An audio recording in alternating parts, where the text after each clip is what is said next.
sẹ́ni tá a bá ń ṣe wáàsí báwa mùsùlùmí ẹni tí kì í ṣe mùsùlùmí yà á máa dùn àmọ́ tí ń dùn bẹ́ẹ̀ àwa mùsùlùmí lásán ń sè pé mùsùlùmí ò gbọdọ̀ ṣẹbọ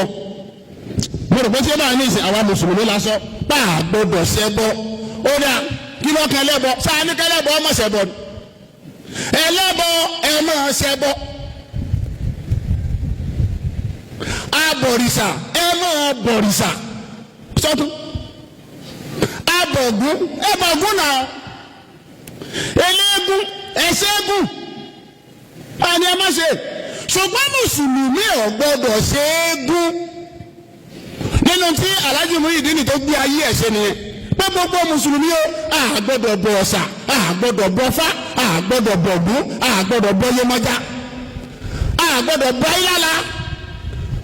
àgbọ́dọ̀ tẹfá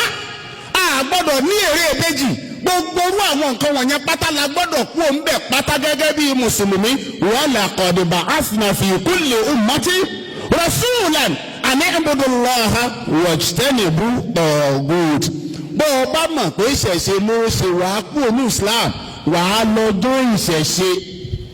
tó bá fẹ́ ṣe Islam wàá dúró ò ní ṣẹ̀ṣẹ̀ṣe pọ̀ mọ́ Islam ò ní ṣe mọ́ ẹ wà wọ́n ṣẹ̀ṣẹ̀ yẹn ẹ máa ń tí mo fi láìkí wọn wọ́n máa ń sọ ni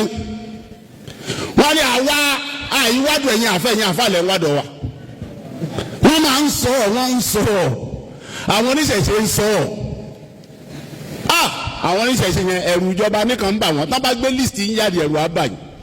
lẹ́yìn tẹ̀ ń wádọ̀ wọn ẹ̀kú ọ̀nbẹ àwọn máa ń láwọn ìwádọ̀ wa wọ́n láwọn mùsùlùmí làwọn ìwádọ̀ àwọn wọ́n lọ́pọ̀lọpọ̀ yín bẹ́ẹ̀ ṣe jókòó yìí wọ́n lẹ́ẹ̀ tẹ́fá ṣé bẹ́ẹ̀ ni ó bá tẹ́fá lóòótọ́ lọ sọ fáànù àwọn oníṣẹ̀ṣe ń wí bẹ́ẹ̀ wọ́n wí bẹ́ẹ̀ sọ fáànù ó lè dá fásọnù sọ́ọ̀nù sọ́gbọ́n.